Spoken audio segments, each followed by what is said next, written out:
Hey, Eric here with a market update for December 2025. So guess what? New listings increased, closed sales flat. And that's kind of been the trend for 2025. We've had tons of people putting their house on the market, and sometimes they take it off because they just don't get a lot of traction. They don't get a lot of showings. It doesn't sell. They get tired of it and they take it off. They're like, we'll do it later. So let's dive in. New listings, 14.3% increase across the Wasatch front. Year to date, that was a 9.4% increase comparing all of 2025 to 2024.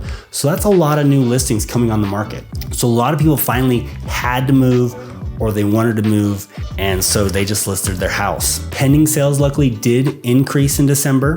Sales were basically flat, but the pendings increased 12% for December year over year. So that's good news. Closed sales, like I said, they were flat across the Wasatch front in December, and they were almost flat for the entire Wasatch front. You know, there's a change of a plus 0.8%. So almost a 1% increase in closed sales. So that's kind of positive. Days on market from 61 to 68%. So that's higher than last year was at this time. Median sales price across the Wasatch front up 3.6%. So $518,000 median sales price. A little lower than Salt Lake County, which was $555,000. Average sales price up 4.1%, up to $612,000 across the Wasatch front. Inventory homes for sale all year. This has been the same story. They're up. There's more houses sitting with more listings coming online, fewer sales. That increased 19.3% for just inventories for sale. Months of supply were up to 2.9%, which is basically a buyer's market. And we see that now with people,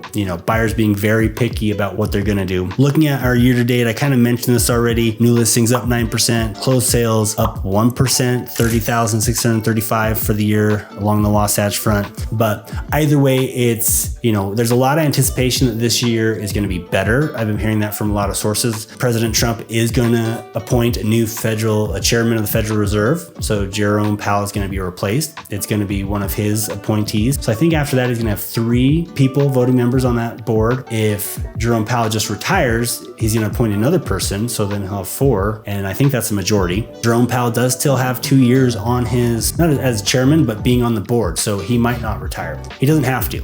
In the past, they usually do. They just kind of fade off into the distance. He's been doing this for 13 years, being on that board. So it's a long time. He might want to retire. But either way, there's a lot of anticipation that rates are going to decrease. Who knows what's going to happen though?